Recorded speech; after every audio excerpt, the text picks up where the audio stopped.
Almost అన్నీ ఉంటాయి sir. కాకపోతే 'ఇంద్ర' సినిమా బాగా చూసాను నేను చిన్నప్పుడు.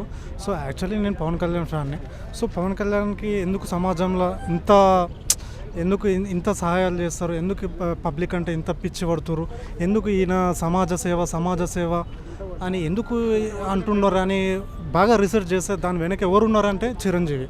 సో, చిరంజీవి ఎంత స్వయం కృషితోటి ఎంత ఎదిగాడనేది నేను చాలా రీసెర్చ్ చేసిన మీరు పవన్ కళ్యాణ్ గారు ఫ్యాన్ అన్నారు. అయితే రీసెంట్లీ హరిహర వీరమల్లు కోసం పవన్ కళ్యాణ్ గారు ప్రభుత్వ నిధుల్ని వాడుకున్నారని చెప్పి ఒక మాజీ ఐఏఎస్ హైకోర్టులో పిలివేయడం జరిగింది. దాన్ని కోర్టు స్వీకరించడం కూడా జరిగింది. ఈ విమర్శలను ఎలా చూస్తారు? ఆయన మీద ఎన్నో విమర్శలు వచ్చినాయి. దాంతో పోలిస్తే ఇది చాలా తక్కువ. ఇలాంటివి చాలా కామన్ వస్తుంటాయి. ఆయన ఈ మధ్యన డిప్యూటీ సీఎం అయ్యాడు. సో, ఆయన మీద ఏదో ఒకటి నింద 100% వేయాలి. సో, వేస్తేనే మనకేంటంటే వాళ్ళకు జీవితం వాళ్ళు బతకాలి కదా. యూట్యూబ్ ఛానల్స్ ఎన్నో ఉన్నాయి. పొద్దుగాల లేవగానే పవన్ కళ్యాణ్ గురించి ఏదో ఒకటి రాయాలా, ఏదో ఒకటి మాట్లాడాలా, అట్లయితేనే ఫేమస్ అవుతారు. సో, పవన్ కళ్యాణ్ ఎందుకు వాడుకుంటాడండి? ఆయన సంపాదించిన సంపాదన మొత్తం తీసుకుపోయి జనాలకు ఇస్తుండు. ఏ విధంగా వాడుకుంటాడు ప్రభుత్వం? ఆయన వచ్చిన జీతం కూడా ఇప్పుడు అక్కడ వాళ్ళ పిఠాపురానికి సంబంధించిన అనాథ పిల్లలకు ఆయన జీతం దాదాపు 5,000 ప్రతి నెల. దాదాపు 40 మంది పైచేలుగా మంది ఉంటారు తల్లిదండ్రులు లేని అనాథ పిల్లలకు. సో, వాళ్ళకి ప్రతి నెల పంపిస్తుండు. ఏ నాయకుడు చేస్తుండు దేశంలో? రేపు కూడా చీరలు పంపిణీ చేస్తున్నారు. రేపు చీరలు ఇంతకుముందు కూడా వాళ్ళకు ఆల్రెడీ చీరలు పంపించారు. ఎవరికి భర్త లేని వాళ్ళకు చీరలు పంపించిండు. ఇప్పుడు ఏంటంటే దాదాపు 10,000 మంది 20,000 మందికి మళ్ళీ పంపిస్తుండు. రేపు శ్రావణ శుక్రవారం అని అందరికీ పిఠాపురంలో ఉన్న మహిళలందరికీ పంపిస్తుండు. సో, ఈ పసుపు కుంకుమ తోటి కలిపి. సో, ఇట్లాంటి సేవ ఇంతవరకు ఏ నాయకుడు చేసిండు చెప్పండి ఒకటి. మా అంటే మెగా ఫ్యామిలీ మీద పడతారు ఎవరైనా. పవన్ కళ్యాణ్ అంటారు, చిరంజీవిని అంటారు. వీళ్ళకి ఏం పని లేదు. మళ్ళీ అదర్స్ హీరోస్ని ఏమనరు.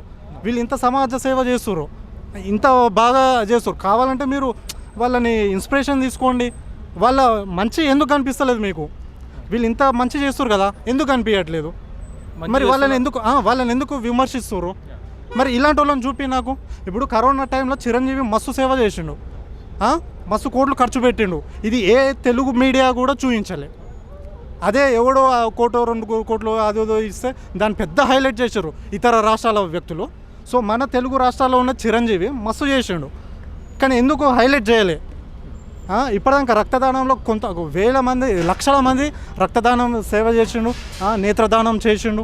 మరి ఇవన్నీ సరే ఇవ్వట్లేదు. మరి ఎందుకు విమర్శలు చేస్తారు? విమర్శించడానికేనా అంటే మీరు ఫేమస్ అవ్వడానికి విమర్శిస్తారు? ఎట్లా ఇది? మీడియాని నేను ఒకటే అడుగుతున్నా, వీళ్ళు చేసే పని చూపించండి దయచేసి. ఎందుకంటే లోతుల్లో గ్రామ స్థాయిలో వాళ్ళకి తెలియట్లేదు. సో, వాళ్ళకి తీసుకెళ్ళండి దయచేసి. ట్రైబల్స్ కూడా రోడ్డు ఇచ్చడం జరిగింది. సో, సొంత నిధులతోటి ఎవరు గిరిజన వరకు వాళ్ళకి చెప్పులు ఇచ్చిండు. ఎవరు ఇస్తుర్రని ఆ ప్రాంతానికి వెళ్ళి చూడడానికి కూడా ఎవరు రారు. ఆయన వెళ్ళి చెప్పులు ఇచ్చి మామిడి పనులు పంపడం ఎన్నో విధాలుగా చేస్తున్నా ఆయన. ఇప్పుడు ఒక వ్యక్తి ఎమ్మెల్యే గెలిచినప్పుడు అసలు అటు చూడడు.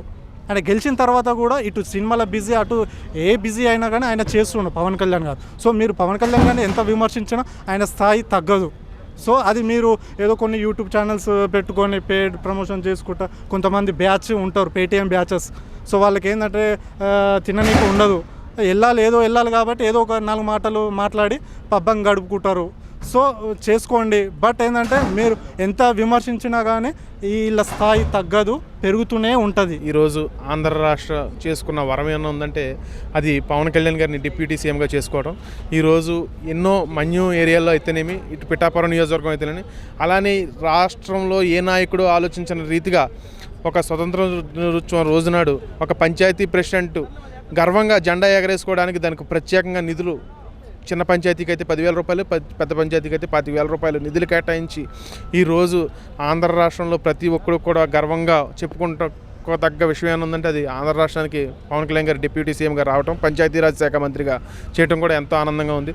ఈరోజు మన అడవి ప్రాంతంలో ఉన్న రైతులు ఎంతో ఇబ్బంది పడిపోతున్నారని కర్ణాటక ప్రభుత్వంతో మాట్లాడి కుంకి ఏనుగులను తీసుకొచ్చి ఈరోజు ఆంధ్ర రాష్ట్రానికి ఎంతో గర్వకారంగా నిలుస్తూ ఉన్నాడు శ్రీ కొణిదెల పవన్ కళ్యాణ్ గారు. సార్, రీసెంట్లీ హరిహర వీరమల్లు చిత్ర ప్రమోషన్స్ కోసం ప్రభుత్వ నిధులు వాడుకున్నారు పవన్ కళ్యాణ్పై అని చెప్పి మాజీ ఐఏఎస్ ఒక ఆయన కోర్టులో పిల్ వేశారు. ఆ విమర్శలు మీరు ఎలా చూస్తారు? సార్, ఈరోజు ఏ వ్యక్తి అయినా సరే పవన్ కళ్యాణ్ మాట అంటే మనం ఫేమస్ అయిపోదాం అని చెప్పి అన్న రీతిలో అనుకుంటా ఉన్నారు. ఈరోజు ఆయన సొంత నిధులు ఈ రోజున ప్రజలకు వెచ్చిస్తూ ఉన్నాడు. ఆత్మహత్య చేసుకున్న కౌలు రైతుల కుటుంబాలకి 30 కోట్ల రూపాయలు ఆయన వెచ్చించాడు. అలానే ప్రతిదానికి కూడా సొంత రూపాయలు, ఈ విజయవాడ వరదలు వస్తే 4 కోట్ల రూపాయలు ఆయన ఇవ్వడం జరిగింది. అలాగే ఆయన కష్టపడ్డ రూపాయి ప్రజలు పంచుతూ ఉంటే వీళ్ళ పళ్ళు కాసే చెట్టుకి రాళ్ళ దెబ్బలు అన్నట్టుగా వీళ్ళ ఫేమస్ అయిపోతున్న దురుద్దేశంతో ఈరోజు పవన్ కళ్యాణ్ గారి మీద విషం చిమ్ముతూ ఉన్నారు ఈ పేటీఎం బ్యాచ్ అయితేనే. పిఠాపురంలో ఎలాంటి అభివృద్ధి జరగట్లేదు అని చెప్పి కొంతమంది విమర్శిస్తున్నారు. మీరు అక్కడికి వెళ్ళారా? ప్రత్యేకంగా అక్కడ జరిగిన అభివృద్ధి ఏమైనా గమనించారా? పిఠాపురం నియోజకవర్గంలో స్వతంత్రం వచ్చినప్పటి నుంచి ఏ ఎమ్మెల్యే చేయనటువంటి రీతిలో ఈరోజు పవన్ కళ్యాణ్ గారు అభివృద్ధి చేస్తూ ఉన్నారు.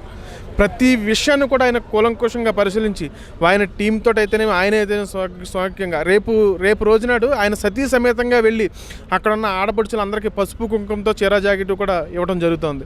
ఇది శ్రావణ శుక్రవారం సందర్భంగా. ఇది ఏ నాయకుడు చేస్తూ ఉన్నాడు ఆంధ్ర రాష్ట్రంలో? ఏ నాయకుడు చేయడు సార్. ఓన్లీ ఒక్క పవన్ కళ్యాణ్ గారికి. ఆయనకి ప్రజలన్నా ఎంతో అభిమానం ఆయనకి. ఈరోజు ఆయన కుటుంబాన్ని ప్రజలు ఎక్కడికో తీసుకెళ్ళి ఆయన్ని ఆ శిఖరంలో నిల్చోబెట్టారు. ఆ ప్రజలకు ఏదో చేయాలన్న ఉద్దేశమే తప్ప ఆయన డబ్బులు ఏదో తినేద్దామనో వేరే వ్యక్తి కాదు. ఆయన సంపాదించుకోవాలనుకుంటే సినీ ఇండస్ట్రీలో ఏ యాడ్ చేసినా నెలకి 100 కోట్ల రూపాయలు పక్కగట్టగల సామర్థ్యం ఉందని. ఏం అవసరం లేదు. ఒక యాడ్ ఆయన ఇష్టం. ఆయన మనం ప్రశ్నించడానికి మనం సరిపోతాం. ఆయన ఇష్టం. ఆయన ఏ యాడ్ కావాలితే ఆ యాడ్ చేసుకుంటారు. కానీ అటువంటి యాడ్లకు దూరంగా ఉంటూ ఈ రోజున కేవలం సినిమాలు చేస్తూ ఇవాళ ప్రజాసేవ చేస్తున్నాడంటే కేవలం పవన్ కళ్యాణ్ గారు మాత్రం. ఎమ్మెల్సీగా నాగబాబు గారి నుంచి మీరు ఎలాంటి పనితీరు ఎక్స్పెక్ట్ చేస్తారు? నాగబాబు గారు పార్టీకి కష్టకాలంలో ఉన్నప్పుడు ఎంతో వెనుదనుగా నిలిచిన వ్యక్తి అయినా ఈ రోజు ఎమ్మెల్సీగా మంత్రిగా కూడా ఇతరని అనుకుంటున్నాం. కానీ ఎమ్మెల్సీగా ఉన్నారు. కానీ ఆయనకి నాకు తెలిసి పార్టీ బాధ్యతలు, పార్టీని ఎలా డెవలప్ చేయాలని ఏంటనేది ఇప్పుడు ఆల్రెడీ పార్టీ ఉత్తరాంధ్రలో ఆయన మీటింగ్స్ పెడుతూ కొంత పార్టీని కార్యకర్తల నుంచి ఫీడ్బ్యాక్ తీసుకుని కళ్యాణ్ గారికి పార్టీ కార్యకర్తలకి ఇన్ఛార్జికి కళ్యాణ్ గారికి మధ్య వారధిలా నాగబాబు గారు వ్యవహరిస్తే బాగుంటుంది అనేది మా ఉద్దేశం. మంత్రి పదవి అలంకరిస్తారనుకుంటున్నాం. దాని ఏంటనేది కళ్యాణ్ గారు అన్ని విధాలు ఆలోచించి నిర్ణయం తీసుకుంటారు. కళ్యాణ్ గారు ఏ నిర్ణయం తీసుకున్నా శిరసావహ వహిస్తాం.